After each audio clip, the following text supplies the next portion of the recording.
ఇటీవల తెలంగాణ రాష్ట్ర ఆర్యవేశ మహాసభలో పదవులు పొందిన సూర్యాపేట పట్టణానికి చెందిన నాయకులను మరియు ఆర్యవేశ డాక్టర్లను ఆర్యవేశ సంఘం నాయకులు కుక్కడపు శ్రీనివాసరావు మరియు కలకోట లక్ష్మయ్య ఆధ్వర్యంలో ఘనంగా సన్మానించారు.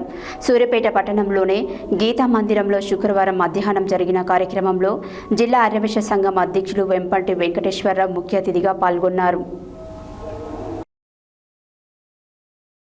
ఇటీవల తెలంగాణ రాష్ట్ర ఆర్యవేశ మహాసభలో పదవులు పొందిన సూర్యాపేట పట్టణానికి చెందిన నాయకులను మరియు ఆర్యవేశ డాక్టర్లను ఆర్యవేశ సంఘం నాయకులు కుక్కడపు శ్రీనివాసరావు మరియు కలకోట లక్ష్మయ్య ఆధ్వర్యంలో ఘనంగా సన్మానించారు.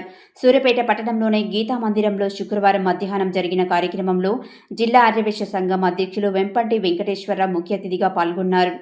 రాష్ట్ర ఆర్యవేశ మహాసభలో పదవులు పొందిన నాయకులు బండారు రాజా, బొమ్మిడి లక్ష్మీనారాయణ, చల్ల లక్ష్మీకాంత్, మంచాల రంగయ్య, తాటికొండ సీతయ్య, మహిళా నాయకురాలు కలకోట అనిత, తోట కమల, పోతుగంటి సునీత, దేవరశెట్టి ఉమారాణిలను మరియు వైద్యులు దేవరశెట్టి దినేష్, బండారు సుమలను ఘనంగా సన్మానించారు. ఈ కార్యక్రమంలో ఆర్యవేశ సంఘం నాయకులు కుక్కడపు శ్రీనివాసరావు, కలకోట లక్ష్మయ్య మాట్లాడుతూ రాష్ట్ర ఆర్యవేశ మహాసభలో పదవులు పొందిన నాయకులకు సన్మానం చేయడం చాలా సంతోషంగా ఉందన్నారు.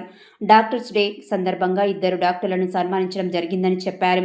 కార్యక్రమంలో జిల్లా ఆర్యవేశ సంఘం అధ్యక్షులు వెంపటి వెంకటేశ్వరరావు మాట్లాడుతూ సూర్యాపేట పట్టణంలోని ఆర్యవేశ నాయకులు కలిసిమెలిసి పనిచేయాలన్నారు.